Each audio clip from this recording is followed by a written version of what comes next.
और आज हम बात करेंगे इंट्रोडक्शन टू इंग्लिश ऐसे इन सीएसएस। सबसे पहली बात है कि इंग्लिश ऐसे है क्या।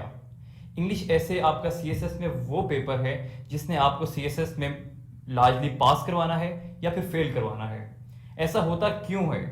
क्योंकि इंग्लिश का ऐसे आपका पहला पेपर है और पहले पेपर में अगर हम पिछले सालों का रिजल्ट्स उठा के देखते हैं तो हम देखते हैं कि 90% से ज़्यादा लोग इंग्लिश ऐसे में फेल हो जाते हैं। और ये सिर्फ इस साल की बात नहीं है, हम पिछले 2 3 4 5 सालों के ट्रेंड देखें तो लार्जली इंग्लिश ऐसे का ही वो पेपर है जिसने आपको पास करवाना होता है या फेल करवाना होता है, और ये होता भी आपका पहला पेपर है। तो अगर आपका ये पहला पेपर आपका अच्छा हो जाए तो आपके बाकी के जो नेक्स्ट पेपर्स हैं उन पर बहुत एक पॉजिटिव इम्पैक्ट जाता है, और अगर आपका ये पेपर ही बुरा हो जाए तो फिर आपको बाकी पेपर्स ऑब्वियसली वीक हो जाते हैं क्योंकि आप इतने इंटरेस्टेड नहीं होते, आपको लगता है कि आप इतना अच्छा परफॉर्म नहीं कर पाए, तो इसलिए बाकी पेपर्स की भी आप उस तरह से एफर्ट पुट नहीं करते, उस तरह से कोशिश नहीं करते। तो आज हम बात करेंगे कि इंग्लिश ऐसे में लोग फेल क्यों हो जाते हैं और अगर आपने पास करना है तो कैसे पास करना है। तो हमारा पहला लेक्चर इसी पे है कि इंग्लिश ऐसे क्यों ज़रूरी है। सबसे पहली बात तो हमने ये की कि इंग्लिश ऐसे में लोग 90 से ज़्यादा परसेंट लोग फेल क्यों हो जाते हैं।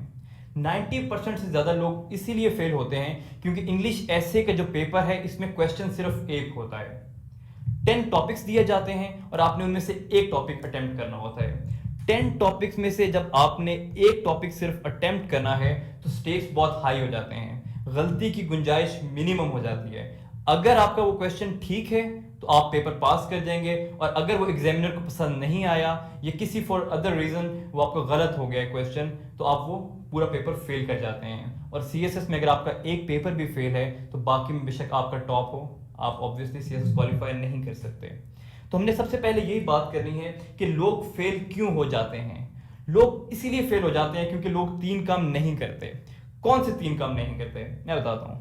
पहला काम वो नहीं करते कि वो सिर्फ इंग्लिश ऐसे का ऐसा पेपर है कि जिसकी वो तैयारी नहीं करते, इंग्लिश ऐसे को पढ़ते ही नहीं है, वो 11th आवर पे छोड़ देते हैं कि इस पेपर की हम बाद में प्रैक्टिस करेंगे, अखबार पढ़ते रहेंगे, करंट अफेयर्स की तैयारी करते रहेंगे, सीएसएस में पाकिस्तान अफेयर्स की तैयारी करेंगे, लेक्चर्स देते रहेंगे और इंग्लिश ऐसे की अलग से तैयारी नहीं करेंगे। हालांकि सबको पता होता है कि सबसे इंपॉर्टेंट पेपर भी यही है, इसी ने फेल करना है, इसी ने पास करवाना है, लेकिन फिर भी वो इस ऐसे के पेपर को छोड़ के बाकी सब पेपर की ज़्यादा मेहनत करते हैं, उनकी प्रैक्टिस ज़्यादा करते हैं, उनके लिए ज़्यादा पढ़ते हैं और इसको छोड़ देते हैं।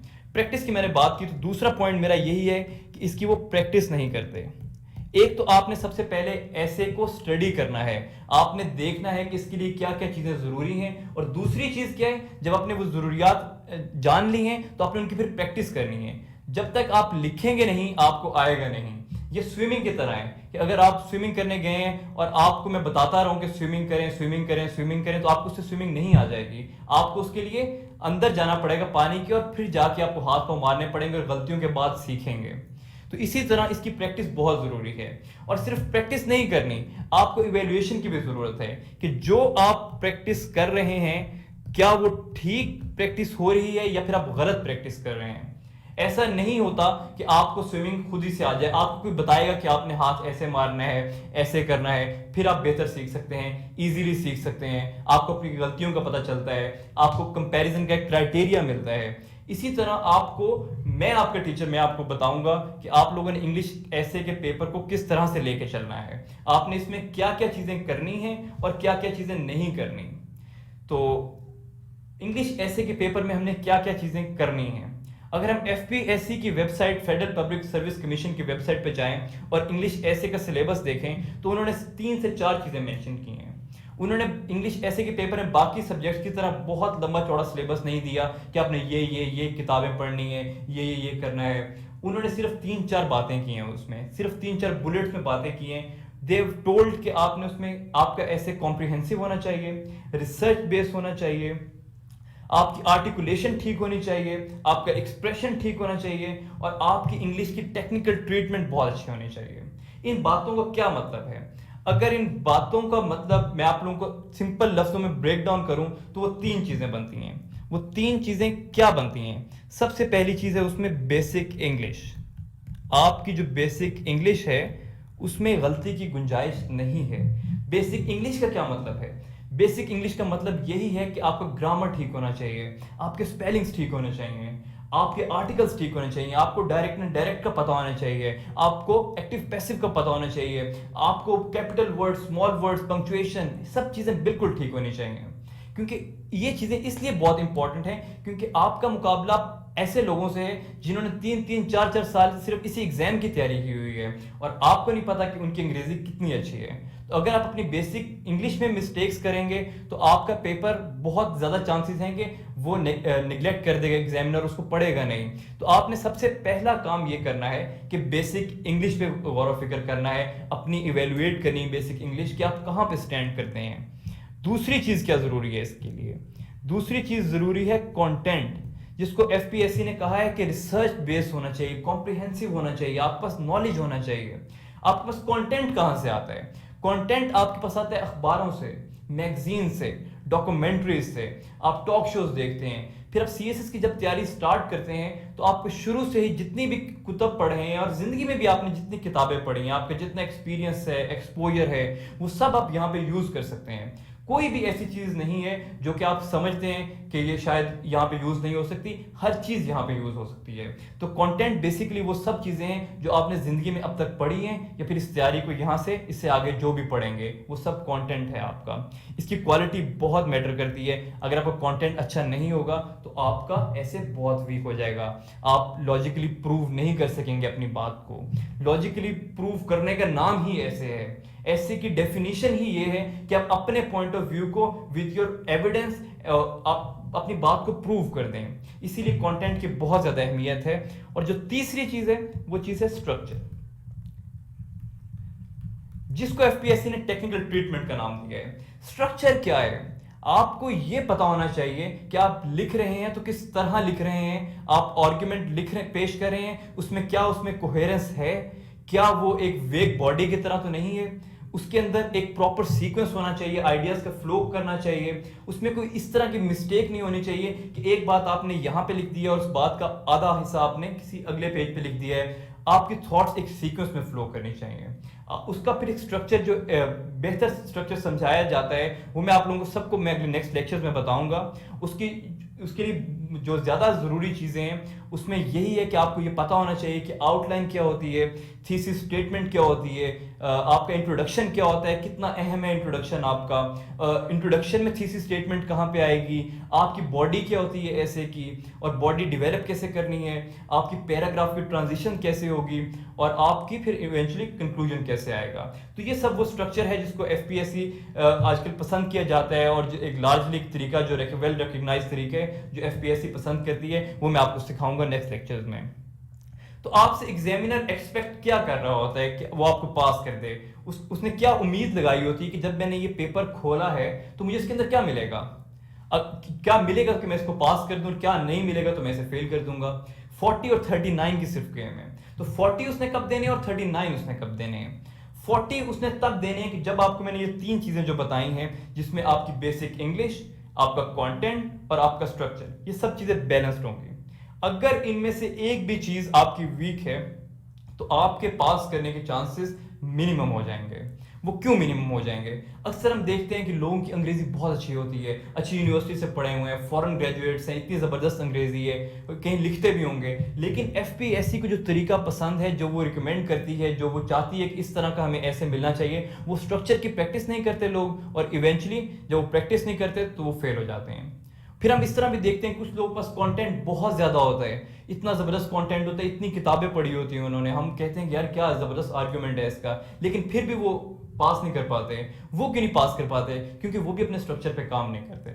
और कुछ लोग ऐसे भी होते हैं कि जो सिर्फ स्ट्रक्चर पे काम करते हैं और उनको ये पता होता है कि आउटलाइन क्या होती है, थीसिस क्या होता है, लेकिन उनको अपनी बात प्रूव ही नहीं करनी आती, वो आर्ग्यूमेंट को बैक नहीं कर सकते एविडेंस के साथ। तो हमने इन सब चीज़ों के अंदर बहुत ज़्यादा अच्छा बैलेंस रखना है और इनमें से एक भी चीज़ की हमने कमी नहीं होने देनी। तो मैं आपको सिखाऊंगा कि आपने तीनों चीज़ों का बैलेंस कैसे क्रिएट करना है और आपने एक अच्छा स्ट्रक्चर जो एफपीएससी को चाहिए उसका आपने कैसे आपने उस पर पूरा उतरना है। उसके बाद हम अगली बात करें तो लोग अक्सर होते हैं, हम जाते हैं किसी के पास तो हमें बताते हैं कि आप ये मेन टॉपिक्स हैं, आप इनकी प्रैक्टिस कर लें, तो इनको याद कर लें, ये आपको मैं ऐसे लिख के देता हूँ और क्या वो आप ये ऐसे याद करेंगे तो आप पास हो जाएंगे। ये एक गलत सी अप्रोच है और इसको बिल्कुल भी एडमायर नहीं करना चाहिए। बेहतर, क्योंकि आपको इस बात में बड़ा एक क्लियर लाइन इसमें लगानी चाहिए कि आपको पता होना चाहिए कि टॉपिक क्या चीज़ है और क्वेश्चन क्या चीज़ है। टॉपिक ये भी हो सकता है Kashmir issue is a topic.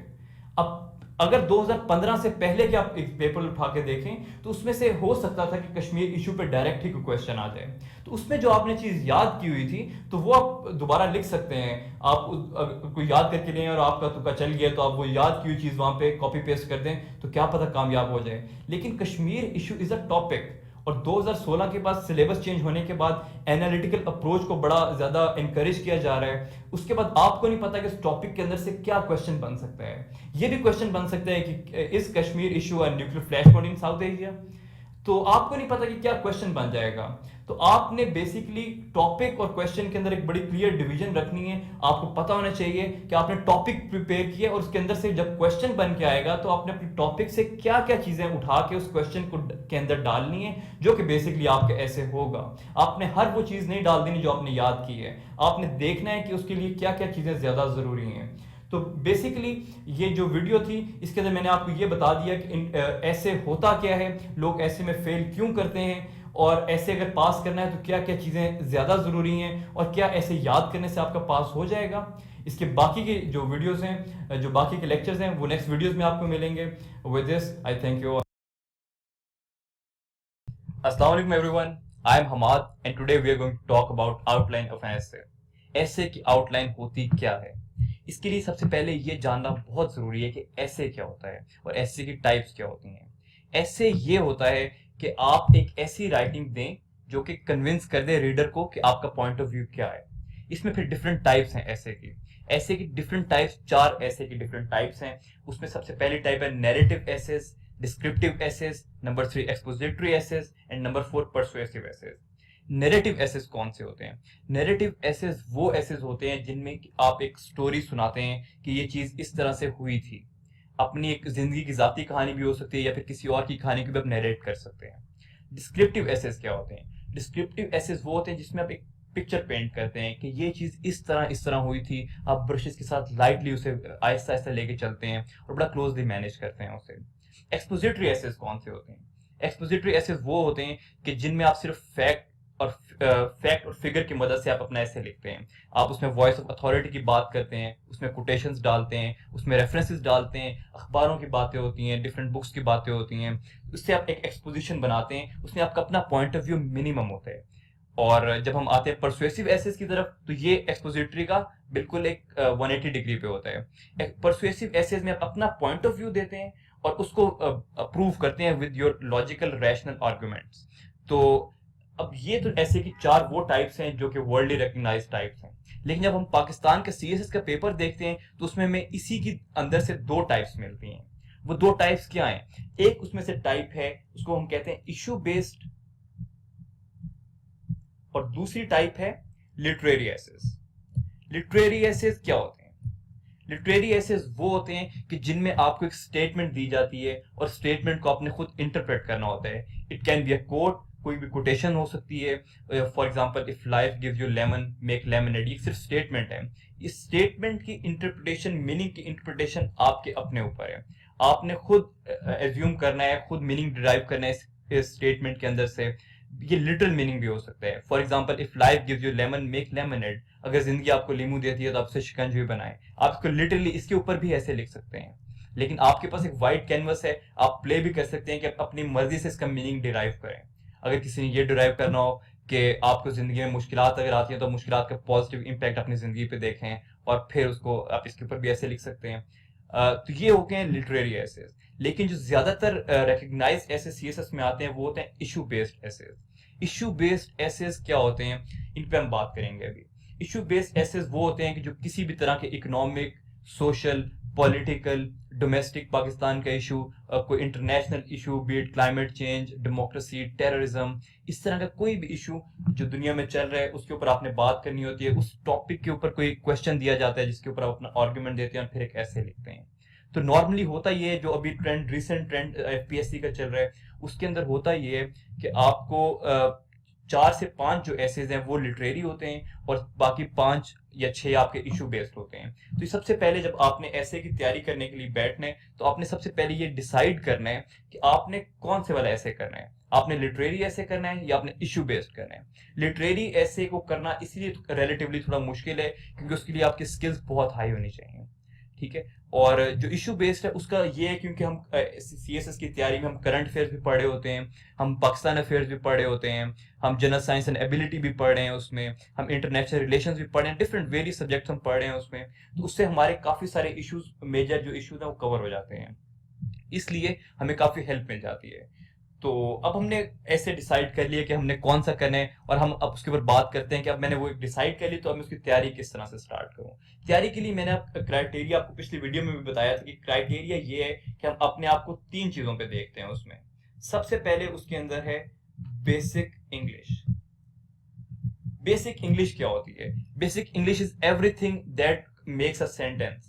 Parts of speech है उसमें, उसमें आर्टिकल्स हैं, उसमें direct indirect, active passive, punctuation, spelling, आपकी कोई भी किसी भी तरह की कोई मिस्टेक नहीं होनी चाहिए उसके अंदर।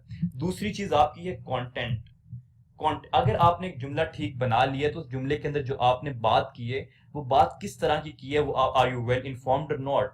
अगर आप ये जुमला लिख रहे हैं कि सीपेक जो है पाकिस्तान का वो $62 बिलियन का है, दिस इज अ फैक्ट। अगर आप उसको $50 बिलियन लिख देते हैं तो you are not well informed, तो आपका कंटेंट वीक है, तो ये आपका ऐसे का रैशनल पूरा वीक कर देगा। इसलिए कंटेंट भी इक्वली इंपॉर्टेंट है, कंटेंट आपका बिल्कुल ठीक होना चाहिए। और तीसरी चीज है स्ट्रक्चर, कि आपने जब ऐसे लिख लिए तो आपने ऐसे लिखा किस पैटर्न पे है, क्या चीज पहले आई है, क्या चीज बाद में आई है, पैराग्राफ के अंदर आपने कोहेरेंस कैसे लेके आए हैं, आपने कंजंक्शंस कैसे लगाई हैं, आउटलाइन क्या होती है, आउटलाइन का पैटर्न क्या है, थीसिस स्टेटमेंट क्या है, किस जगह पे आनी चाहिए, इंट्रोडक्शन क्या है, स्टार्ट कैसे करना है, डिफरेंट अप्रोचेस क्या है इंट्रोडक्शन की। उसके अंदर फिर आप बात करते हैं कि आपकी बॉडी ऑफ ऐसे कितनी लंबी होनी चाहिए, कंक्लूजन क्या है, किस तरह एंड करना है, कोटेशंस कैसे लिखनी है, दिस ऑल स्ट्रक्चर। तो आपको इन तीनों चीजों पे बैलेंस होना चाहिए और तीनों चीजों पे इक्वल ग्रिप होनी चाहिए। अगर इसमें से कोई चीज आपकी रिलेटिवली वीक है तो आपको उस पर काम करने की जरूरत है। तो जब आप ऐसे की तैयारी करने के लिए बैठेंगे तो आपने अपना खुद सेल्फ इंट्रोस्पेक्शन करनी है कि क्या आपको बेसिक इंग्लिश इंप्रूव करने की जरूरत है, क्या आपको कंटेंट इंप्रूव करने की जरूरत है, क्या आपको स्ट्रक्चर इंप्रूव करने की जरूरत है। अगर आपको बेसिक इंग्लिश इंप्रूव करने की जरूरत है तो आप कैसे करेंगे? आप एक ग्रामर की किताब खरीदें, कोई भी मार्केट से आप कोई भी ग्रामर की किताब खरीद सकते हैं, चाहे वो किसी इंटरनेशनल ऑथर की हो, रैन मार्टिन ले लें आप, कोई भी लोकल ऑथर की हो, क्योंकि उसमें बेसिक रूल्स इंग्लिश के सेम होते हैं। आपने उसको प्रैक्टिस के लिए लेना है और आपने अपनी पूरी ग्रामर रिवाइज करनी है। हमने ये सब चीजें वही हैं जो हमने 7वीं 8वीं 9वीं 10वीं क्लास में पढ़ी होती हैं, लेकिन हमें भूल चुकी होती हैं। तो हमने वो ग्रामर की किताब लेके आनी है और उससे हमने वो बैठ के काम करना है, अपनी बेसिक इंग्लिश पे काम करना है। कंटेंट कहाँ से आएगा आपके पास? Content is everything that you have experienced in your life. Content is everything that you are going to read and study in your preparation. आपके अगर आज से भी आप तैयारी करने के लिए बैठे हैं तो आज से जितने अखबार पढ़ेंगे, जितनी किताबें पढ़ेंगे, जितने आर्टिकल्स पढ़ेंगे, this is all your content. आज आपकी लाइफ के एक्सपीरियंसेस भी हो सकते हैं कंटेंट, कोई भी वो चीज जो आपने कहीं पे पढ़ी है या आपका एक्सपोजर उस चीज में रहा है, आप उसको कंटेंट के नाम दे सकते हैं। Number 3 structure. स्ट्रक्चर इसको आपका स्ट्रक्चर करवाना मेरी जिम्मेदारी है और मैं आपको इन सारे लेक्चर्स के एंड पे आपको स्ट्रक्चर एक अच्छा मिल चुका होगा। तो अब हम बात करते हैं कि हमने जब ऐसे डिसाइड कर लिए कौन सा करना है और किस तरह से करना है, हमारी कौन कौन सी चीजें वीक हैं उन पे हमने काम करना है। अब हम बैठे हैं आउटलाइन तैयार करने के लिए कि आउटलाइन क्या होती है। आउटलाइन क्या होती है? अगर हम इंटरनेशनली ऐसे की टाइप्स देखते हैं, ऐसे का स्ट्रक्चर देखते हैं, तो हमें आउटलाइन की कोई एक्सप्लेनेशन नहीं मिलती कि आउटलाइन क्या चीज है। तो आउटलाइन सीएसएस के एग्जाम में क्यों आ गई है? आउटलाइन ऐसे की जो पार्ट, बेसिक पार्ट्स है, उसमें तो आउटलाइन एग्जिस्ट करती नहीं है, तो आउटलाइन कहां से आ गई? ऐसे के तो 3 पार्ट्स हैं, उसमें आपका इंट्रोडक्शन है, उसमें आपकी बॉडी आ जाती है और उसमें आपकी कंक्लूजन आ जाता है। ये तीन चीजें हैं, इसके अलावा तो कोई चीज ही नहीं है। तो आउटलाइन कहां से आ गई है? आउटलाइन यहां से आई है कि शायद किसी ने 1980 में कोई ऐसे का पेपर अटेम्प्ट किया और उसने आउटलाइन बना दी अपने ऐसे के शुरू में, और एग्जामिनर को बहुत पसंद आ गई वो, और एग्जामिनर ने के लिए आसानी हो गई, एग्जामिनर ने उसे बहुत ज्यादा मार्क्स दिए, उसने आके लोगों को बताया कि मैंने आउटलाइन बनाई थी। तो शायद उस वजह से आउटलाइन स्टार्ट हो गई है, लेकिन अब एक मैंडेटरी पार्ट बन चुका है ऐसे का और आप इसे इग्नोर नहीं कर सकते। अगर आप अपने पेपर में आउटलाइन नहीं बनाएंगे तो there is a strong probability कि एग्जामिनर आपको फेल कर देगा। तो आपने आउटलाइन पे क्यों काम सबसे पहले करना है? आउटलाइन पे इसलिए काम करना है क्योंकि अगर आप आउटलाइन नहीं बनाएंगे तो देयर इज स्ट्रॉन्ग प्रोबेबिलिटी कि वो आपका पेपर पढ़ेगा ही नहीं एग्जामिनर, क्योंकि आपके पेपर के इंपॉर्टेंट एलिमेंट उसके लिए मिसिंग है वहां से। तो सबसे पहले हमने ये डिसाइड करना है कि हमने आउटलाइन बनानी है तो कैसे बनानी है और अच्छी आउटलाइन क्या होती है, इसके ऊपर हम बात करेंगे अभी। तो आउटलाइन के लिए इसलिए बनाना भी बहुत जरूरी है कि दिस इज वाइडली रिकग्नाइज कि अगर आप आउटलाइन बनाएंगे और अच्छी बनाएंगे देयर इज अ प्रोबेबिलिटी कि एग्जामिनर आपका ऐसे पढ़ेगा। अगर आप अच्छा इंट्रोडक्शन लिखेंगे तो वो आपको पास या फेल करवाएगा। तो आउटलाइन आपका पेपर पढ़ाएगी और इंट्रोडक्शन जो आपका है वो आपको पास या फेल करवाएगी। इंट्रोडक्शन 40 नंबर देगा या 39 नंबर देगा।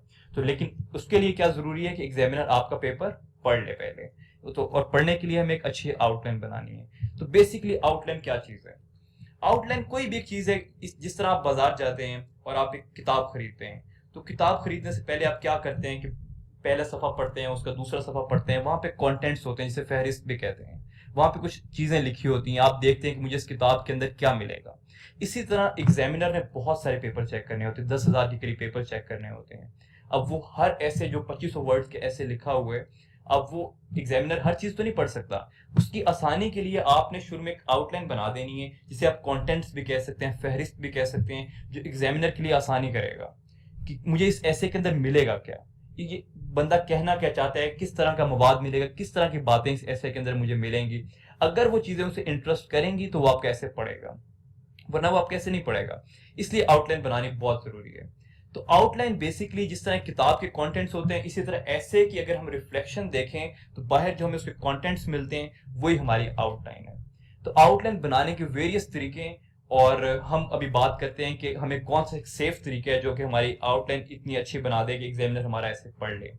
उसमें सबसे पहले हम स्टार्ट करते हैं, क्योंकि हमारे ऐसे के अंदर सबसे पहले इंट्रोडक्शन आता है, इसीलिए हमारे क्योंकि उसकी जो रिफ्लेक्शन है ऐसे कि वही बाहर आ रही है, तो हमारे इसीलिए आउटलाइन के अंदर भी एक हेड बन जाएगा। सबसे पहले इसको हम नंबर 1 हेड कहेंगे और इसको हम क्या कहते हैं, इंट्रोडक्शन। इंट्रोडक्शन का हेड बन गया, आपने 1 लिखना है, उसके लिए सर्कल करना है इंट्रोडक्शन का हेड, आप इसे मार्कर से लिखें, खूबसूरत करके लिखें, और इसके नीचे आपकी एक बुलेट आ जाएगी। उस बुलेट में आप क्या लिखेंगे? उस बुलेट में आपकी ऐसे का सबसे इंपॉर्टेंट पॉइंट आएगा।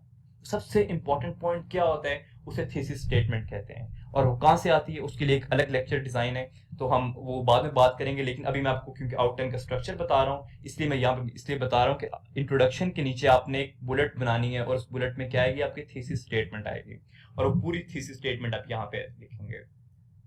और उसके बाद आपका फर्स्ट हेड क्लोज हो जाएगा, और उसके बाद आपका आएगा सेकंड हेड। सेकंड हेड कैसे बनेगा? सेकंड हेड इस तरह से बनेगा क्योंकि जब आपने कोई भी टॉपिक आपके सामने आता है तो आपका उस टॉपिक पे पॉइंट ऑफ व्यू बनता है। उस पॉइंट ऑफ व्यू के आंसर में आप अपना एक थीसिस स्टेटमेंट बनाते हैं, और अपने थीसिस स्टेटमेंट को डिफेंड करने के लिए आप एक आउटलाइन बनाते हैं, और उस थीसिस स्टेटमेंट के जितने इंपॉर्टेंट पॉइंट्स हैं उन सब का एक एक हेड बनता जाएगा, आइडियली स्पीकिंग। तो अब हमारा फॉर एग्जांपल हम एक ऐसा टॉपिक ले लेते हैं कि future of democracy in Pakistan. ठीक है, अब आपको सबसे पहले ये जानना बड़ा जरूरी है कि टॉपिक और क्वेश्चन में फर्क क्या होता है। Democracy is a topic, future of democracy in Pakistan is a question. इन दोनों चीजों में बहुत फर्क है। जब डेमोक्रेसी को स्टडी करेंगे तो आप डेमोक्रेसी की हर चीज फ्यूचर ऑफ डेमोक्रेसी के टॉपिक में नहीं डाल सकते। Kashmir issue is a topic, अगर आप उसके अंदर से आप 15 क्वेश्चन और भी बना सकते हैं। आप इस तरह का कोई क्वेश्चन भी बन सकता है कि is Kashmir issue a nuclear flash point in south Asia. अब ये क्वेश्चन है, इस तरह के और भी क्वेश्चंस काफी सारे बन सकते हैं। तो आपको ये अब एनालाइज करना है कि मैंने अपने उस टॉपिक जो मैंने स्टडी किया हुआ है वहां से मैंने क्या क्या चीजें इस टॉपिक में डालूंगा तो मेरा वो टॉपिक, मेरा स्टैंस जो है वो डिफेंड हो जाएगा। अब एक आपको टॉपिक दे दिया गया है, for example future of democracy in Pakistan. ये टॉपिक से क्वेश्चन बनाया गया है कि future of democracy in Pakistan क्या है। इस पे आपका ऑब्वियसली कोई मौकफ होगा। आपका मौकफ क्या होता है? वो आपका थीसिस स्टेटमेंट होती है। या तो आप समझते होंगे कि आप देखते हैं कि future of democracy in Pakistan is bright, या फिर आप ये समझते होंगे कि future of democracy in Pakistan is bleak, या फिर आप ये समझते होंगे कि it's too early to say, you can't say anything, आपको भी पता नहीं, it is too early to say anything. तो आपके इस तरह के 3 पॉइंट बन सकते हैं। तो अब आपने अगर ये बात की कि future of democracy in Pakistan is bright, इस बात को डिफेंड करने के लिए आपका एक जो नंबर 2 हेड है, वहां पे आपका कोई हेड बनेगा। हेड कैसे बनाना है? हेड आप कोशिश ये करनी है कि हेड को आपने सेल्फ एक्सप्लेनेटरी बनाना है। उसको आप डब्ल्यू क्वेश्चन से स्टार्ट कर सकते हैं, वाई से, कि why do you think the future of democracy in Pakistan is bright, या फिर ब्लीक, जो भी आप समझते हैं। आप क्वेश्चन मार्क से भी एंड कर सकते हैं, डब्ल्यू से स्टार्ट करें, क्वेश्चन मार्क से एंड करें। आप उसमें ये भी बात कर सकते हैं कि जरूरी नहीं है कि आपने डब्ल्यू क्वेश्चन ही उसमें लगाना है, आप उसमें कोई स्टेटमेंट भी दे सकते हैं। तो अब जब ये आपके एक हेड बन जाएगा और उसके नीचे फिर आप कुछ बुलेट्स बनाएंगे। बुलेट्स कैसे बनेंगी आपकी? रोमन में। जब आपने हेड बनाया तो आपने मैथ के नंबर्स लिखे, और जब आप आगे बुलेट्स बना रहे हैं तो वो आपकी रोमन में आ रही है, वेरियस पॉइंट्स बन जाएंगे उसमें।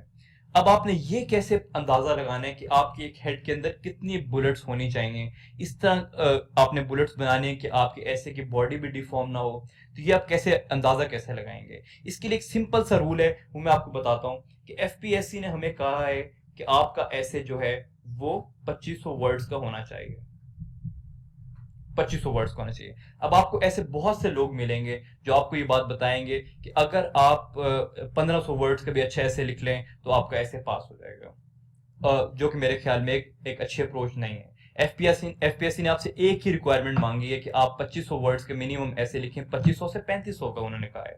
अगर आप उनकी यही रिक्वायरमेंट नहीं पूरी करते तो आप पहला उनका स्टेप जो उन्होंने कहा है वही गलत कर रहे हैं। तो आपकी पहली कोशिश क्या होनी चाहिए कि आपने 2500 के करीब करीब जाना है।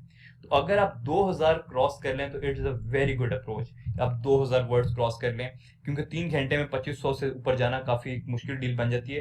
तो आपने पहला टारगेट क्या रखना है कि आपने 2000 वर्ड्स क्रॉस करने हैं, ये लिमिट क्रॉस करनी है। अब 2000 वर्ड्स वैसे जब बंदा सोचता है कि यार ये तो बहुत ज्यादा वर्ड्स हैं, ये कैसे पूरे होंगे, तो ये मैं आपको बताऊंगा कैसे पूरे होंगे। ये हमारे पूरे होंगे हमारे आउटलाइन से, हमारे हेड से और हमारे बुलेट से पूरे होंगे। अब वो कैसे पूरे होंगे? हमारे एक पैराग्राफ में कितने वर्ड्स आते हैं? नॉर्मली 80 to 100 वर्ड्स होते हैं एक पैराग्राफ के अंदर। तो हमें 2000 वर्ड्स पूरे करने के लिए कितने पैराग्राफ की जरूरत है? अप्रोक्सीमेटली 20 to 25 पैराग्राफ की जरूरत है। It is very simple, 20 to 25 paragraph बनेंगे। उसके पीछे आपका एक इंट्रोडक्शन आ जाएगा और उसके बाद आपका एक कंक्लूजन आ जाएगा। 20 to 25 पैराग्राफ अगर आपके बनेंगे तो आपने फिर उसको अपने आउटलाइन में कैसे रिफ्लेक्ट करना है? आपका एक पैराग्राफ आपका एक पॉइंट है, आपकी एक बुलेट है वो, और वो बुलेट आपकी आउटलाइन में शो हो जाएगी। तो अब आपने इस तरह से करना है कि आपका जो हेड बनेगा उस हेड के नीचे अगर आपके 4 या 5 बुलेट्स बन रहे हैं, जो कि आइडियली आपकी हेड के नीचे 4 to 5 बुलेट्स होनी चाहिए।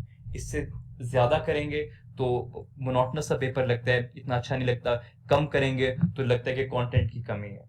तो आपने 4 to 5 अगर एक हेड में आ रहे हैं तो आपके कितने आइडियली हेड बनने चाहिए? आपके 4 हेड बन जाएंगे, और हर हेड के अंदर अगर 5 बुलेट्स हैं तो आपके 20 पैराग्राफ सीधे सीधे बन गए। और 20 पैराग्राफ का मतलब है कि आपके 2000 वर्ड्स पूरे हो रहे हैं।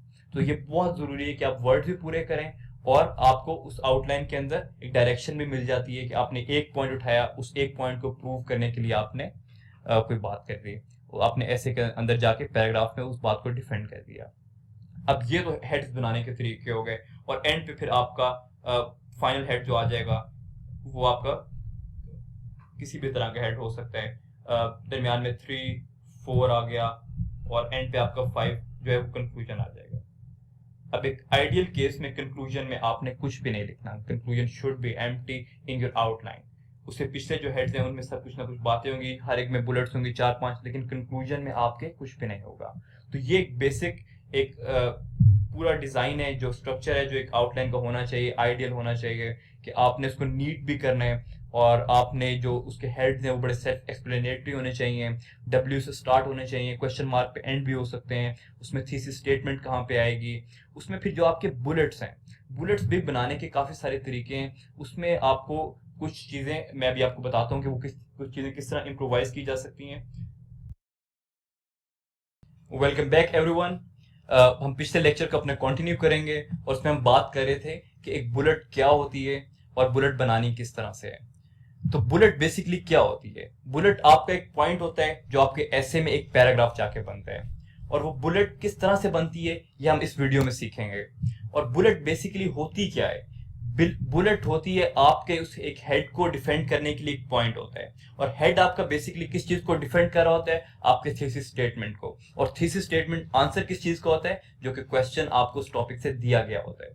For example in this particular instance हमें टॉपिक क्या दिया गया, future of democracy in Pakistan.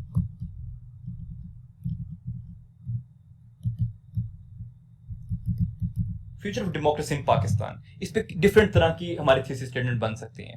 अगर एक अच्छी थीसिस स्टेटमेंट बनानी है तो उसका हम एक आइडियल केस उठा लेते हैं। हम कुछ ऐसे बनाते हैं कि although democracy has been Achilles heel of Pakistan, however certain recent developments show that democracy in Pakistan will sustain and have a bright future. इसमें हमने 3 बातें करती हैं। इसमें हमने एक ऐसे इरा के डिस्कशन की है कि जिसमें डेमोक्रेसी हमारी एचलीज हील रही है और हमें उसमें मसले मसाइल रहे हैं, लेकिन कुछ अब certain recent developments in the present ऐसी हो गई हैं कि जिसकी वजह से हमें यह लगता है कि फ्यूचर में democracy will sustain and it has a bright future in Pakistan. तो बेसिकली हमने 3 इराज की बात कर दी है। अब ये 3 हमारे वो पॉइंट्स हैं जो कि हमारे हेड के अंदर जाके डिस्कस होंगे। तो अब उस हेड को डिफेंड करने के लिए आपने एक बुलेट बनानी है, और वो हेड किस तरह से डिफेंड होगा वो हम अभी देख लेते हैं। सबसे पहले हमारा जो पॉइंट था, वो हमारा पॉइंट क्या था कि माजी में कुछ मुश्किलात रही हैं, democracy has been Achilles heel of Pakistan. तो हम एक हेड बना लेते हैं कि why has democracy been Achilles heel of Pakistan. अब इस पे कुछ आपके पॉइंट्स होंगे, कुछ आपको आप समझते होंगे कि ये ऐसा क्यों, माजी में ऐसा क्यों रहा। उसमें वेरियस रीजंस हो सकती हैं, उसमें कायदे आजम अर्ली डिमाइज भी हो सकते हैं। तो हम उसमें लिख सकते हैं कि अर्ली डिमाइज ऑफ कायदे आजम।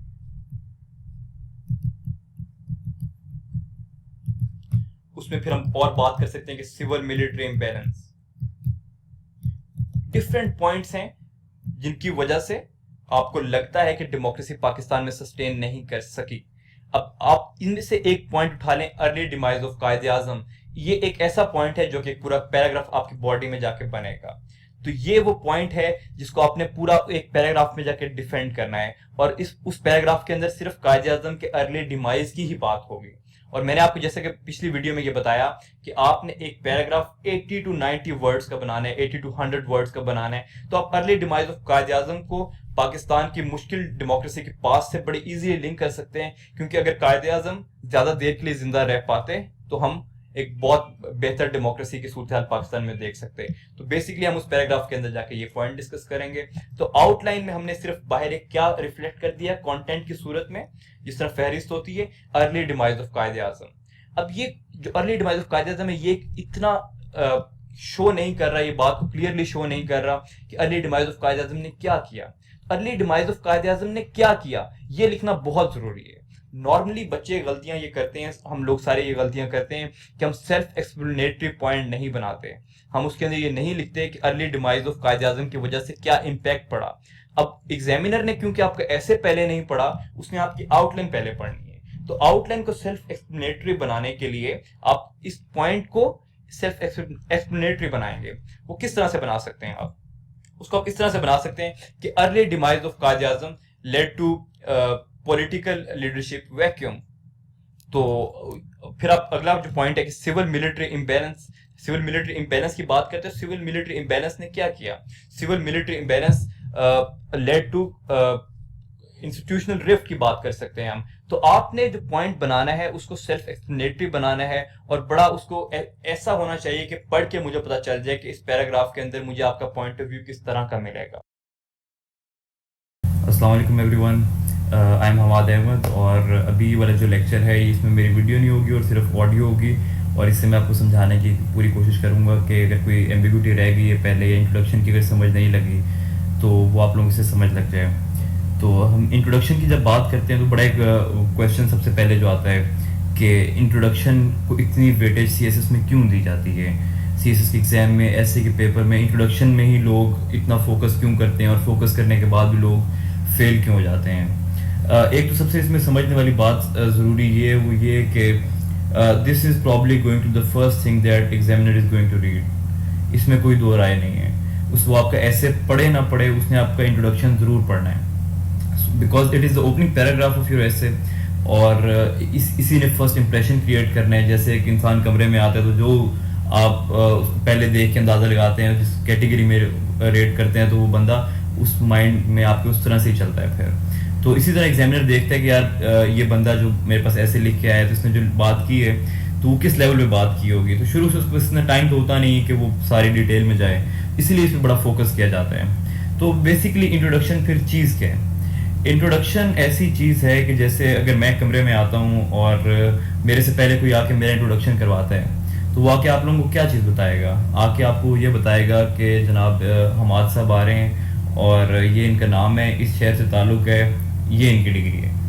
अब ये 3-4 डिफरेंट चीज़ें बता दी हैं, लेकिन आप सबको पता चल गया कि मैं कौन हूँ। आपको डिटेल कुछ नहीं पता चली कि मैं कौन हूँ, ये नहीं पता मेरे नाम का मतलब क्या है, मैं कितनी तनख्वाह है मेरी, क्या प्रोफेशन है, डिग्री मैंने किस चीज़ में की, बहुत डिटेल में जाने की ज़रूरत नहीं है। मोटी मोटी कुछ बातें बता दी हैं, जिन ऐसी बातें हैं जिनका आपस में कोई ताल्लुक नहीं है दूसरी बात से।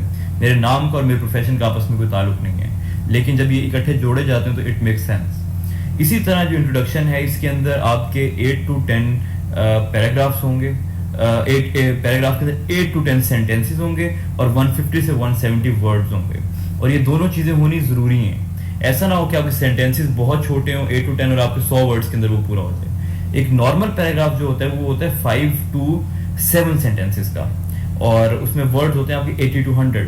लेकिन ये इंट्रोडक्शन जो है, it's not a normal paragraph, it's a discrete paragraph, जिसमें जुमलों का आपस में कोई ताल्लुक नहीं होता, लेकिन वो जब इकट्ठे यूज होते हैं तो वो एक दूसरे को कॉम्प्लीमेंट भी कर रहे होते हैं, and it makes sense when they are put together. तो इसीलिए इसमें 8-10 जुमलों का होना ज़रूरी है। 8-10 जुमलों का होना इसलिए ज़रूरी है क्योंकि आपकी 8 से 10 जुमलों के अंदर 8 से 10 डिफरेंट थॉट्स फ्लो करेंगे। तो डिफरेंट आइडियाज़ 8 से 10 आपके इंट्रोडक्शन के अंदर होने चाहिए।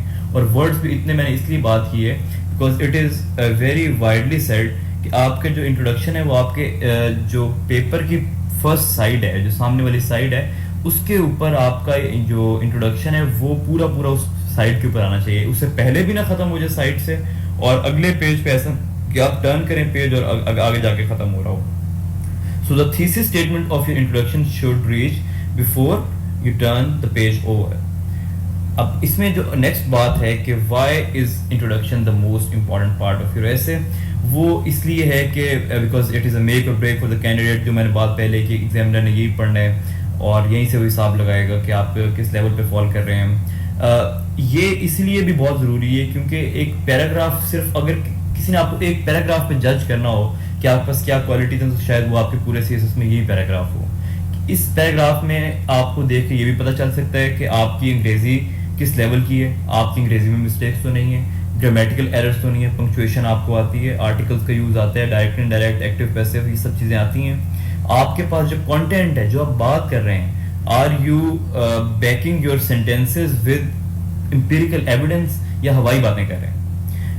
आपको फिर इंट्रोडक्शन स्ट्रक्चर में लिखना है। मैंने जिस तरह बात की कि 8 से 10 डिफरेंट जुमले हैं, तो वो ऐसे ही नहीं लिखे जा सकते कि आप रैंडम लिखते हैं 8 से 10 जुमले। उनके पीछे एक साइंस है पूरी, वो एक स्ट्रक्चर में होने चाहिए।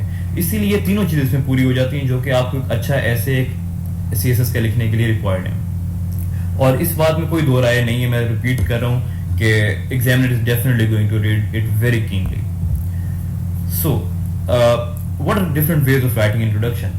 सीएसएस के ऐसे के अंदर इंट्रोडक्शन लिखने के कौन से डिफरेंट तरीके हैं? तरीके बहुत सारे वेरी करते हैं, आपको काफ़ी सारे लोगों के डिफरेंट व्यूज़ मिलेंगे इस पर, और कोई दो लोगों का सेम तरीका नहीं होता। लेकिन जो वाइडली नोन तरीके हैं वो ये दो हैं, एक है फनल अप्रोच और एक है रिवर्स फनल। तो as it goes by the name कि जो फनल है, फनल अप्रोच क्या होती है? फनल अप्रोच फनल की तरह की होती है, जिससे फनल ऊपर से ब्रॉड होता है और नीचे एक स्पेसिफिक पॉइंट की तरफ जा रहा होता है। इसी तरह जो ऐसे का इंट्रोडक्शन है, ये किसी एक ब्रॉड बात से स्टार्ट हो रहा होगा, जेनेरिक बात से स्टार्ट हो रहा होगा, and it will try to reach at a particular point. और रिवर्स फनल ऑब्वियसली इसका ऑपोजिट हो जाए कि आप अपने एक पॉइंट से शुरू कर रहे होंगे और एक ब्रॉड बात पे जाके अपना पैराग्राफ एंड कर रहे होंगे। तो हम इसमें कोशिश करेंगे कि फनल अप्रोच को लेके चलें, because it is easier to handle और आपको अच्छे मार्क्स दे जाती है और इसमें गलती की गुंजाइश कम होती है।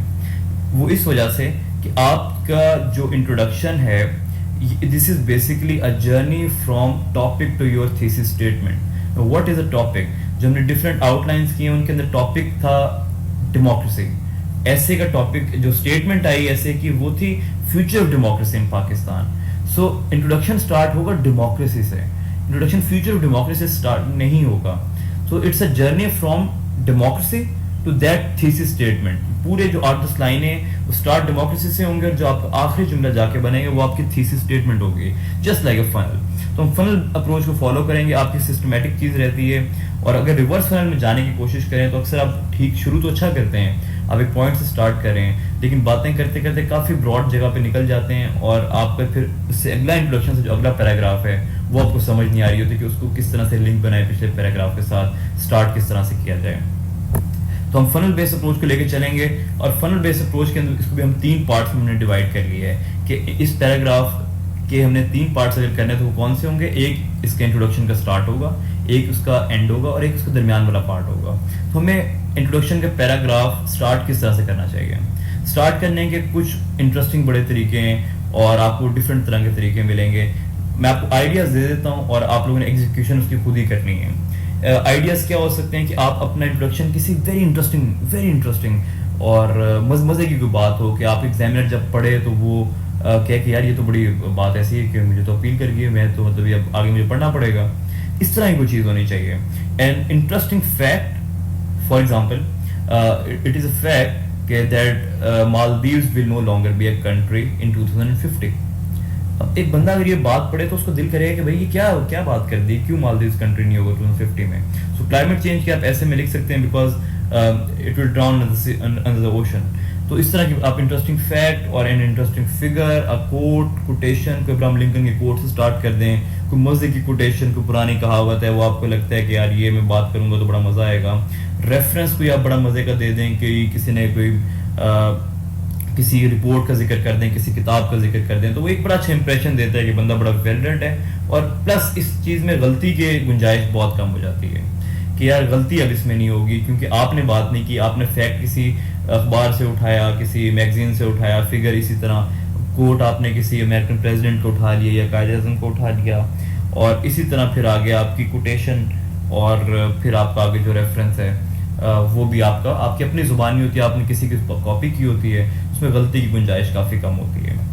तो जब इससे आगे चलते हैं तो अब ये मैंने जो आपको तरीका बताया ये वो तरीका है जो शायद 1000 लोग कर रहे हों और 12,000 लोगों ने पेपर देना है तो उसमें से 1000 लोग शायद ये कर रहे हों। तो इससे बेहतर तरीका और क्या है, इससे बेहतर तरीके 2 और हैं।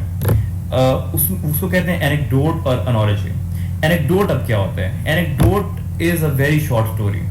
2-3-4 जुमलों के अंदर जो आप स्टोरी बना के बात करते हैं, एक डिबेट की जिस तरह ओपनिंग होती है उस तरह की कहानी होती है और ये एग्जामिनर को पकड़ लेती है। फॉर एग्जाम्पल जिस तरह मेरा ऐसे था, minorities of fed no one wants, can nationalism be really inclusive. इससे मैंने स्टार्ट कुछ इस तरह से किया था कि there is a meeting going on in a room और उस मीटिंग में पीछे मैप लगा हुआ है और उस मैप में पाकिस्तान को इंडिया का पार्ट दिखाया गया हुआ है और वो मीटिंग किसकी है, वो मीटिंग है आरएसएस की और आरएसएस क्या है, वो बीजेपी का मिलिट्री विंग है। And what is BJP? BJP is the party in power in India. So the sentiment of nationalism is so high in India कि अभी तक वो पाकिस्तान को अपना पार्ट समझते हैं। तो सोचे इंडिया में मुसलमानों के साथ क्या सलूक हो रहा होगा। तो वो एक छोटी सी कहानी थी जो कि विच इज़ वेरी ट्रू और ये मैंने एक जगह पे पढ़ी थी तो मैंने इसको यूज़ कर लिया। इसी तरह आप लोग फेमिनिज्म के ऐसे वो कंदील बलोच की स्टोरी से स्टार्ट कर सकते हैं, एक्सट्रीमिज्म टेररिज्म को आप स्टार्ट कर सकते हैं, एपीएस अटैक से कर सकते हैं। तो आपने वो चीज़ ढूंढनी है कि एग्जामिनर को क्या अपील करेगी। आप इसको अपने स्टोरी नहीं लिखते, वो प्यासे कवे वाली नहीं होती, आई वी का यूज़ नहीं होगा। आप एक थर्ड पार्टी बन के इसको स्टोरी को मेंशन करेंगे और ये एनेक्डोट एक बहुत अच्छी अप्रोच है, लेकिन इसको हैंडल करना थोड़ा मुश्किल होता है क्योंकि ये डर है कि आप इसको ज़्यादा बड़ी बात पे ना ले जाएं, 4-5-6 जुमले से ज़्यादा ना हो जाएं और फिर मसला ख़राब हो जाएगा। इवन के आप 5 जुमले भी ठीक नहीं है, 3 to 4 सेंटेंसेस आर ओके। इसी तरह एनोलॉजी है। एनोलॉजी जो होती है वो क्या होती है, it is basically transferring the meaning from one subject to another. ये जैसे हम कहते थे cat is to dog as table is to chair, उसी तरह की कहानी होती है कि आप एक चीज़ समझाते हैं और दूसरी चीज़ समझ लग जाती है एग्जामिनर को और इसी तरह जो भी पढ़ने वाला है उसको दूसरी चीज़ समझ लग जाती है। इसकी एप्लीकेशन कैसे होगी? इसकी एप्लीकेशन ऐसी ही है कि मैं कह दूं कि जिस तरह आप डेमोक्रेसी जो है वो एक पौधे की तरह है। आप उस पौधे को, छोटा सा पौधा आप उसको ज़मीन में लगाते हैं, उसको पानी देते हैं, उसको ख्याल रखते हैं, फिर आहिस्ते से वो बड़ी होती है, फिर वो आपको साया भी देती है, आपको स्ट्रेंथ भी उसमें आती है और वो फल भी देती है। तो मैंने पौधे की एग्जांपल दी और आपको डेमोक्रेसी समझ लगे। इसी तरह आप कह सकते हैं कि it's just like a horse cart, कि उस कार्ट के अंदर जो पीछे कार्ट है वो अवाम है, जो घोड़ा है वो डेमोक्रेसी है, जो ऊपर बंदा बैठा हुआ है, जो the one who is driving it वो क्या है, वो इंस्टीट्यूशन है। तो इंस्टीट्यूशन जब डेमोक्रेसी को छेड़ते हैं तो नुकसान किसे होता है? नुकसान पे हमेशा अवाम को होता है। तो इस तरह की नॉलेज आप खुद को क्रिएट कर सकते हैं बड़ी मजे की। तो एनेक्डोट और नॉलेज जो है ये ज़्यादा बेहतर अप्रोचेज हैं, लेकिन इनको हैंडल करना उतने मुश्किल है और ये आपको शुरू में नहीं आएंगे। आप आहिस्ते आहिस्ते लिखना शुरू करेंगे तो आप एक अच्छी स्टोरी और एक अच्छी नॉलेज डेवलप कर सकते हैं। तो ये हमें पता चल गया कि हमने फनल अप्रोच अपनी स्टार्ट किस तरह से करनी है। अब फनल अप्रोच को हमने एंड किस तरह से करना है वो बात मैं पहले भी कर चुका हूँ कि your introduction should and by your thesis statement. आपके इंट्रोडक्शन का आखिरी जुमला आपकी थीसिस स्टेटमेंट होना चाहिए। इसमें कोई दो राय नहीं है, क्योंकि हम फनल बेस्ड अप्रोच फॉलो कर रहे हैं। तो उसमें एंड पे हमेशा आपकी थीसिस स्टेटमेंट आएगी। अगर एंड पे ये आएगी तो फिर दरमियान में क्या आएगा? अब हमें ये पता चल गया कि स्टार्ट में क्या है और एंड में क्या है, तो दरमियान में क्या आएगा? So what do we write between the start of introduction and your thesis statement, which is basically your end? So हमने इसकी बड़ा सिस्टमेटिकली चीज़ों को लेके चलना है। हमने ये नहीं करना कि हमने आंखें बंद करके बस लिखना शुरू कर देना है। हमने पहले प्लान करना है कि मेरा स्टार्ट ये होगा, मैंने ये कोट लिखना है, कोटेशन लिखनी है, कोई रेफरेंस लिखना है, या एनेक्डोट लिखना है। फॉर एग्जाम्पल मेरा एनेक्डोट लिखता हूँ, मेरे 3-4 जुमले उसमें चले गए, एक थीसिस स्टेटमेंट का जुमला है, 4 हो गए। अब मेरे पास कितने जुमले बचे हैं? 5 से 6 जुमले बचे हैं। उन 5 से 6 जुमलों में मैं क्या बात कर सकता हूँ? अब मैंने जेनेरिक से स्पेसिफिक की तरफ जाना है, तो मैं किसी एक ब्रॉड फैक्ट फिगर से, टेररिज्म कैसे है तो मैं वर्ल्ड की कोई वेरी इंटरेस्टिंग फैक्ट फिगर दे देता हूँ कि इस तरह से कोई बात शुरू करता हूँ कि दुनिया के 68 कंट्रीज अभी तक टेररिज्म से जंग कर रहे हैं। इस तरह की बात कर सकता हूँ कि वो पूरी दुनिया के बारे में बड़ी रेलिवेंट हो। फिर मैं एक स्विचिंग सेंटेंस देता हूँ कि the story of Pakistan is no different. Pakistan में भी ये मसले मसाइल चल रहे हैं, और फिर पाकिस्तान का बताता हूँ कि पाकिस्तान की हमारी इकॉनमी को कितना मसला हुआ है इससे, और इतनी हमारी ह्यूमन रिसोर्स इंगेज रही, इतनी डेथ्स हुई हमारी। पाकिस्तान के बारे में मैंने बात कर दी। और फिर मैं बताता हूँ स्टेक होल्डर्स, बताता हूँ एक जुमले में बताऊंगा कि स्टेक होल्डर्स के हैं सिस्टम में, अवाम भी, हुकूमत भी, इकॉनमी भी, सोशल सेक्टर भी, पॉलिटिकल सेक्टर भी, फॉरेन डायरेक्ट इन्वेस्टमेंट भी, हर चीज़ सफ़र कर रही है। और फिर मैं एक जुमला, कोई ये ज़रूरी नहीं कि मैं सारी की सारी चीज़ें यूज़ करूँ, इनमें से मैं कुछ जुमले यूज़ कर सकता हूँ। एक मैं कर सकता हूँ कि सेंटेंस फ्रॉम योर आउटलाइन, कि आपके आउटलाइन के अंदर से कोई एक अच्छा हेड का आप जुमला बनाएं कि democracy could not flourish in Pakistan because the early demise of Quaid-e Azam, because of imbalance between the institutions and so on and so forth. इस तरह करके आप एक जुमला बना सकते हैं। और इसके बाद आप ग्रेविटी सिचुएशन बता सकते हैं कि ग्रेविटी क्या है, पहले हम किस स्टेज पे थे और अब हम टेररिज्म इंडेक्स में 97 से 147 पे चले गए। इस तरह का बता सकते, ग्रेविटी मसले की पता चले। फिर आपको इंटरेस्टिंग रेफरेंस दे सकते हैं कि यूएनडीपी की रिपोर्ट आ गई है, या यूएन की, या वर्ल्ड बैंक, या आईएमएफ की, उसका जिक्र कर दें तो वो आपकी बात को वैलिडेट कर देगी। And eventually on to your thesis statement, और आखिरी जुमला आपका क्या होगा? हमेशा थीसिस स्टेटमेंट होगी आपकी। तो आपका इंट्रोडक्शन ब्रॉडली इस तरह का होना चाहिए कि उसके अंदर, again I would say it at the cost of repetition, कि उसमें स्टार्ट आप एक interesting fact figure, code, quotation, reference and anecdote और नॉलेज, वहाँ से स्टार्ट करेंगे। दरमियान में आके अपना पूरा प्लान करेंगे कि जुमला प्लान करके उनको साथ लेके चलेंगे। उन जुमलों को आपस में आप जोड़ेंगे कंजंक्शंस के साथ। वो अपने खुद देखने की कॉम्प्लीमेंट्री कंजंक्शन आएगी या फिर कंट्रास्टिंग कंजंक्शन आएगी, and then eventually on to your thesis statement. तो कंजंक्शंस की जो मैंने बात की उस बात पे ज़रा गौर करना है आपने, क्योंकि इस पैराग्राफ को जोड़ना आपस में बड़ा ज़रूरी है, बिकॉज सेंटेंसेस आर डिफरेंट। तो आपने देखना है कि अगर पिछली बात कोई अगली बात से सिमिलर हो रही है, कुछ चीज़ें सेम तरह की, तो उसमें सिमिलरली लग जाएगा। अगर डिफरेंट है तो इन कॉन्ट्रास्ट लग जाएगा, मोर ओवर, मीन वाइल, इस तरह की चीज़ें लग जाएंगे। ठीक है, तो इस तरह का हमारा इंट्रोडक्शन कुछ होगा। इसके अलावा आप लोगों की जो बाकी जो क्वेरीज होंगी, you can always text me, और मैं चाहूँगा कि आप लोग टेक्स्ट करके पूछते रहें। और इसके बाद will try to arrange an online session 2। और फिर अस्सलाम वालेकुम everyone, I am Hammad and today we are going to talk about what a thesis statement is. Thesis statement क्या होती है? थीसिस स्टेटमेंट बेसिकली आपके ऐसे की डायरेक्शन है, या आपके ऐसे का फुलक्रम भी है, ये आपका क्रक्स भी है पूरे ऐसे का, ये आपका पॉइंट ऑफ रेफरेंस है जिधर से आपने डायरेक्शन लेनी है कि आप अपने ऐसे में बात क्या करेंगे। बेसिकली ये आपका स्टांस है कि आप जा किस तरफ रहे हैं। अगर कोई आपसे पूछे कि आप कहाँ जा रहे हैं, आपका घर किस तरफ है, तो आप कुछ डायरेक्शन देंगे कि मेरा घर इस तरफ है या मेरा घर इस तरफ है। तो बेसिकली ऐसे में भी अगर आपसे पूछे कि आपका ऐसे किस बारे में है, तो जो आप उसको जवाब देंगे कि मेरा ऐसे इस बारे में है या इस बारे में है, तो वो बेसिकली आपका थीसिस स्टेटमेंट है।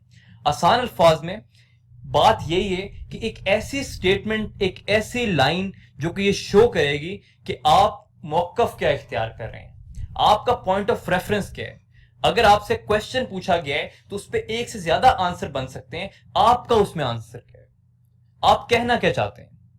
अगर एक क्वेश्चन पूछा गया किसी से तो ऑब्वियसली उस पर ऐसा होगा कि किसी का उस पर एक तरह का मौकफ होगा, किसी का उस पर दूसरी तरह का मौकफ होगा। अगर मैं आपसे पूछूं कि क्या आप ये समझते हैं कि सीपेक के होते हुए चाइना पाकिस्तान को ओवरटेक कर लेगा, क्या चाइना पाकिस्तान को एक उसी तरह जिस तरह ईस्ट इंडिया कंपनी थी उस तरह ओवरटेक कर लेगा। अब इस पे कुछ लोग कहेंगे कि कर लेगा और कुछ लोग कहेंगे कि नहीं ऐसा नहीं, चाइना हमारा दोस्त है।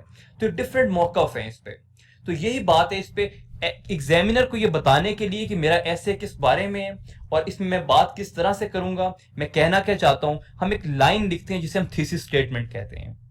तो वो बेसिकली लाइन जो आपका शो कर देती है कि आप जाना किस तरफ चाहते हैं और एग्जामिनर के लिए आसानी हो जाती है। और हमारा बेसिकली एम यही है कि एग्जामिनर के लिए मैक्सिमम आसानी करें हम। अगर एग्जामिनर के लिए आसानी करेंगे तो एग्जामिनर खुश होगा, एग्जामिनर खुश होगा तो उसका मूड अच्छा होगा, मूड अच्छा होगा तो वो हमें नंबर ज्यादा देगा। तो बेसिकली बात यही है कि हमने सबसे पहले ये जान लिया कि थीसिस स्टेटमेंट है क्या चीज। अब थीसिस स्टेटमेंट आप ठीक लिखेंगे तो आपका ऐसे पास हो जाएगा, और अगर आप गलत लिखेंगे तो आपका ऐसे गलत हो जाएगा। ऐसा नहीं हो सकता कि आप थीसिस स्टेटमेंट गलत लिख दें और आप ऐसे सारा ठीक लिख दें। हो सकता है उसने सिर्फ पढ़नी ही थीसिस स्टेटमेंट एग्जामिनर ने, आप थीसिस स्टेटमेंट को आप गलत लिख देते हैं तो आप फिर ऑब्वियसली आपने उसको जो प्रूव करने के लिए आर्गुमेंट देने हैं सारे, अपने जो लॉजिक देने हैं, जो आपने एविडेंस देना है, वो भी सब कुछ गलत हो जाएगा। तो आपने जो अपना थीसिस स्टेटमेंट बनाना है, जब टॉपिक आपके सामने आएगा, ये क्वेश्चन आपके सामने आएगा, जिस तरह का भी ऐसे का टॉपिक आ जाता है, आप उसको देख के एक मौकफ इख्तियार करेंगे। और वो मौकफ आपका इस तरह का होना चाहिए जो आप वाकई कन्विंस्ड हैं, जिसके पास आपके पास डाटा है जिस बारे में, ताकि फिर आप वो मौकफ इख्तियार कर सकें और फिर आप उस डायरेक्शन पे थीसिस स्टेटमेंट बनाएं और फिर एक अच्छी थीसिस स्टेटमेंट बनाएं ताकि एग्जामिनर आपको पास करने के चांसेस बढ़ते जाएं। तो थीसिस स्टेटमेंट का ठीक होना बहुत जरूरी है। अगर आप ये समझते हैं कि थीसिस स्टेटमेंट पर मेहनत ना करके भी आप ऐसे ठीक कर लेंगे तो ये गलत बात है। सबसे पहले हमने थीसिस स्टेटमेंट से ही स्टार्ट करना है। जब टॉपिक देखते हैं तो आप ब्रेनस्टॉर्म करते हैं किस चीज के ऊपर, अपने थीसिस स्टेटमेंट के ऊपर ब्रेनस्टॉर्म करते हैं। अगर आप ब्रेनस्टॉर्मिंग किसी गलत थीसिस स्टेटमेंट पे करेंगे तो आपको एविडेंस भी सारे गलत आएंगे। तो बेसिकली थीसिस स्टेटमेंट अब हमने जान लिया कि होती क्या है, क्यों जरूरी है, और अब हमने ये जानना है कि थीसिस स्टेटमेंट बनती किस तरह से है। थीसिस स्टेटमेंट के कोई पेट रूल नहीं है कि मैं आपको बता दूं कि ये इस तरह से है, आप ये इस तरह कर लेंगे तो ये थीसिस स्टेटमेंट एक बन जाएगी। क्योंकि हर बंदे का उस पर एक डिफरेंट, मुझे ये भी नहीं पता और आपको भी ये नहीं पता कि टॉपिक क्या आएगा पेपर में, और हमें नहीं पता। तो हमने एक पैटर्न सीख लेना है कि थीसिस स्टेटमेंट में चीजें क्या क्या जरूरी होनी चाहिए। उसके बाद आपके अपने ऊपर है, ये एक ओपन कैनवस है जिसपे आप प्ले कर सकते हैं। आप एक से ज्यादा तरह से थीसिस स्टेटमेंट बना सकते हैं, हर बंदे की डिफरेंट होगी। किसी भी दो लोगों की थीसिस स्टेटमेंट ठीक एक जैसी हो ही नहीं सकती। अगर तो एक ही थीसिस स्टेटमेंट ठीक हो फिर तो ऐसे में बंदा एक ही पास करना चाहिए, लेकिन या तो 300 से ज्यादा लोग पास कर जाते हैं। तो हर बंदे के डिफरेंट स्टाइल्स होते हैं लिखने के। तो एक सेफ जो अप्रोच है, जो उसके बेसिक एलिमेंट्स हैं जो एक थीसिस स्टेटमेंट में होने चाहिए, उसमें यह है कि आपका थीसिस आइडियली एक सेंटेंस का होना चाहिए, उसमें एक से ज्यादा जुमला नहीं होना चाहिए। आपका अगर बहुत कोई अशद जरूरत पड़ जाए तो आप 2 जुमले का बना सकते हैं, लेकिन आइडियली स्पीकिंग आपके थीसिस में सिर्फ एक जुमला होना चाहिए। और वो जुमला कैसा होना चाहिए? वो जुमला आपकी बाकी की राइटिंग से स्टैंड आउट करना चाहिए, वो क्रिस्प होना चाहिए कि जब आप उसको लेंगे तो आपको पता चल जाएगा कि यार, आपको पढ़ेंगे कि यार ये बात है जो ये बंदा इस ऐसे में करना चाह रहा है, वो बात गलत हो ही नहीं सकती। फिर ब्रॉड मैंने क्यों लिखा है, ब्रॉड होना क्यों जरूरी है थीसिस स्टेटमेंट का? क्योंकि एफपीएससी ने हमें कहा है कि हमने 2500 अल्फाज के एक ऐसे लिखने हैं, और हमने इस पे कंसेंसस किया कि हमने कम से कम 2000 से ऊपर जाना ही जाना है। अब 3 घंटे में अपने 2000 से ऊपर जाना है। और अगर आप थीसिस स्टेटमेंट इस तरह का क्लोज एंडेड किस्म का लिखते हैं कि जिसपे ज्यादा बड़ी बात ना की जा सके, तो आपके पास उसके अल्फाज पूरे करना बहुत मुश्किल हो जाएगा।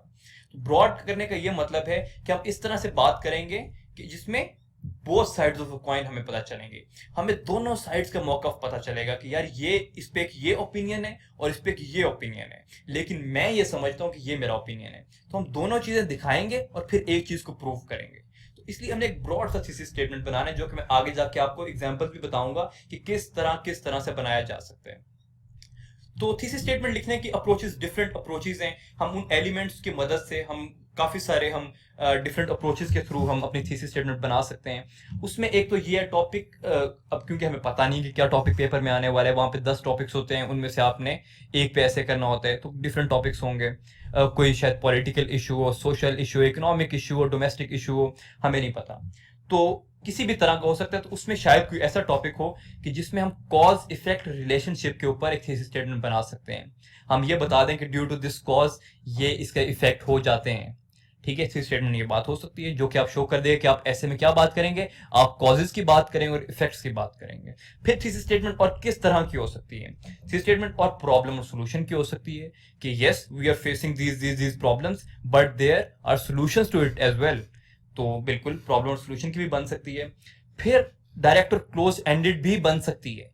फॉर एग्जाम्पल कोई ऐसा टॉपिक आ जाता है कि जिसपे आपके पास बहुत ज्यादा डाटा है, आप वेरी वेल रेड, आप उस बारे में बहुत वेल रेड हैं और आपके पास, आपको लगता है कि आप उसके 2500 अल्फाज पूरे कर सकते हैं, तो आपकी ब्रॉड थीसिस स्टेटमेंट बनाने की जरूरत नहीं है। आप अपने पॉइंट की ही बात करें सिर्फ और उसके ऊपर अपने अल्फाज पूरे कर दें, तो आप डायरेक्ट और क्लोज एंडेड भी बना सकते हैं, बिल्कुल बन सकती है। फिर एक और है जो सबसे प्रेफर की जाती है, वो ये कि आप ओपन और ब्रॉड कैनवस। ब्रॉड कैनवस का यही मतलब है जो मैंने अभी आपको पहले भी बताया है कि आप एक ऐसी थीसिस स्टेटमेंट बनाएं जिधर आपको तस्वीर के दो पहलू मिलें, two sides of a coin आपको मिले। आप दोनों साइड का बता दें कि इस पे दो ओपिनियंस हैं, ये दो से ज्यादा ओपिनियन है, इस पे कुछ लोग ये कहते हैं, कुछ ये कहते हैं, कुछ ये कहते हैं, मैं ये समझता हूं और मैं ये इस वजह से समझता हूं, इसीलिए मेरी बात ठीक है। तो और ऐसे का तो मतलब ही ये है कि हमने एक ऐसा आर्गुमेंट देना है जिससे हम अपना टॉपिक को प्रूव कर दें, हम जो हमने मौकफ लिया हम उसको प्रूव कर दें। ऐसे का तो मतलब ही ये है। तो जितना आप ब्रॉड देंगे, आप सारी साइड्स उसमें बताएं कि ये हैं सारे, लेकिन मेरा एविडेंस ये है और मैं ये इसलिए समझता हूँ, इसीलिए मेरी बात ठीक है। तो ये डिफरेंट अप्रोचेस हैं आपके पास थीसिस स्टेटमेंट लिखने के। फिर हमने कुछ sample outlines, sample thesis statements बनाई हैं। उसमें एक टॉपिक, फॉर एग्जांपल 2016 के पेपर में एक टॉपिक आया है कि future of democracy in Pakistan. अब होता क्या है कि 2015 और 2015 से पहले हमें बहुत सिंपल किस्म के टॉपिक्स आते थे। उसमें हमें पता होता था कि हमें टॉपिक आएगा और शायद एक क्वेश्चन ना आए। लेकिन 2015 के बाद एफपीएससी ने सिलेबस चेंज कर दिया, उन्होंने पैटर्न चेंज कर दिए और 2016 के बाद ऐसे बहुत डिफरेंट तरह के आने लग गए। बड़ी एनालिटिकल अप्रोच चेक होने लगी, आपकी टेक्निकल एबिलिटी ऐसे के अंदर चेक होने लग गई, आपका ये देखा जाने लगे कि आपकी आर्टिकुलेशन कैसी है। तो टॉपिक बड़े चेंज हो चुके हैं इस वक्त। और अब अगर 2015 या उससे पहले का कोई पेपर होता तो उसमें शायद आपको ऐसे आ जाता कि डेमोक्रेसी पे। अब डेमोक्रेसी एक टॉपिक है जिसमें आप जो मर्जी लिख सकते हैं, लेकिन 2016 और ऑनवर्ड उसके बाद अभी ट्रेंड चेंज हो गया। आपको एक स्टेटमेंट दी जाती है, या आप उसके हक में होते हैं या आप उसके अगेंस्ट होते हैं, either you are for it और यू आर अगेंस्ट इट। तो आपने एक स्टांस लेना होता है। तो 2016 के एक पेपर से एक टॉपिक लिया गया जिसका टॉपिक है future of democracy in Pakistan. अब बेसिकली ये क्वेश्चन है, क्वेश्चन के आंसर डिफरेंट तरह के हो सकते हैं। ये इसी तरह है कि आपने एक घर पहुंचना है तो आपके पास घर जाने के एक से ज्यादा रास्ते होंगे और दोनों रास्ते ठीक हैं। ये नहीं कह सकते कि वो रास्ता गलत है और ये रास्ता ठीक है। शायद एक रास्ता थोड़ा सा लंबा हो दूसरे से, लेकिन दोनों रास्ते घर ही पहुंचा रहे हैं। इसी तरह एक ऐसा क्वेश्चन जिसके आपको एक से ज्यादा आंसर मिल सकते हैं, तो बिल्कुल मिल सकते हैं। आप यहां से भी उसको, आप अगर जो भी आप बात करेंगे, आप ये समझते हैं कि मेरा ये आर्गुमेंट है वो भी ठीक हो सकता है, और आप समझते हैं कि नहीं मेरा ये आर्गुमेंट है वो भी ठीक हो सकता है। आइदर या आप समझेंगे कि future of democracy in Pakistan is bright, कुछ लोग ये समझेंगे कि समझते हैं कि अब डेमोक्रेसी फ्लरिश करेगी, वो भी ठीक है अगर उस बात को प्रूव कर देते हैं। कुछ लोग ये समझेंगे कि नहीं future of democracy in Pakistan is bleak, तो वो अगर इस बात को प्रूव कर देते हैं विद एविडेंस, तो वो भी बिल्कुल ठीक बात है। और कुछ लोग ऐसे भी होंगे जो समझते हैं कि नहीं अभी हम ये डिसाइड कर ही नहीं सकते क्योंकि we are in very early stages of democracy, अभी हमें सिर्फ 10-12 साल हुए हैं डेमोक्रेसी को चलता देखते हुए, इट्स टू अर्ली टू से, अभी हम इसको प्रूव नहीं कर सकते। तो वो बात भी ठीक है। तो हम एविडेंस के साथ अपने लॉजिक को बैक करेंगे। अगर हमने बैक करके अपनी बात प्रूव करी तो हमारा ऐसे बिल्कुल ठीक है। तो इस पे जो मैं एक सैंपल थीसिस स्टेटमेंट बना के लाया हूँ, वो इस पे ये है कि क्वेश्चन ये है कि future of democracy in Pakistan, which is basically question आप कहीं भी जा सकते हैं। तो मैंने तस्वीर के कुछ पहलू दिखाए हैं। पहलू क्या है? एक पहलू तो ये कि although democracy has had a checkered past, however certain recent developments show that democracy has a bright future in Pakistan. इस थीसिस स्टेटमेंट में मैंने क्या किया है, इसमें मैंने इस तरह से प्ले किया है कि मेरे पास कैनवस बहुत ब्रॉड हो गया है। इसमें मैंने 3 इराज की बात कर दी है। एक मैंने चेकर्ड पास्ट की बात कर दी है, दूसरी बात मैंने की है सर्टेन रीसेंट डेवलपमेंट्स, प्रेजेंट की बात कर दी है, which shows that democracy has a bright future in Pakistan. मैंने 3 बातें कर दी हैं, टोटल 3 बातें कर दी हैं। अब मेरे पास कैनवस बहुत बड़ा है, अब मैं प्ले कर सकता हूं अपने आउटलाइन के अंदर, अपने ऐसे के अंदर, और मेरे हेड्स बड़े हो सकते हैं, मुझे ज्यादा खेलने का मौका मिल गया है, मेरे पास ज्यादा लॉजिकल ग्राउंड है जिसके ऊपर मैं खेल सकता हूँ। मैं इधर भी जा सकता हूँ, उधर भी जा सकता हूँ। मेरे पास अगर किसी एक टॉपिक पे थोड़ा सा डाटा कम है, कंटेंट की कमी है, तो मैं दूसरे को थोड़ा सा बड़ा कर सकता हूँ। इसलिए एक ब्रॉड थीसिस स्टेटमेंट का फायदा सबसे बड़ा क्या होता है कि आपके पास ज्यादा जगह मिल जाती है, आप एक केज में बंद नहीं होते। तो इसमें अब आप क्या बात कर सकते हैं, आपका एक हेड ये भी बन सकता है कि yes we have had a checkered past, और चेकर्ड पास्ट हमारा क्यों रहा है। अब आपकी एक हेड बन जाएगा, उसके अंदर आप डिफरेंट चीजें लिख देंगे कि हमारा चेकर्ड पास्ट इस वजह से रहा है। फिर आप बात करेंगे अगले हेड में कि सर्टेन रिसेंट डेवलपमेंट्स क्या हुई हैं।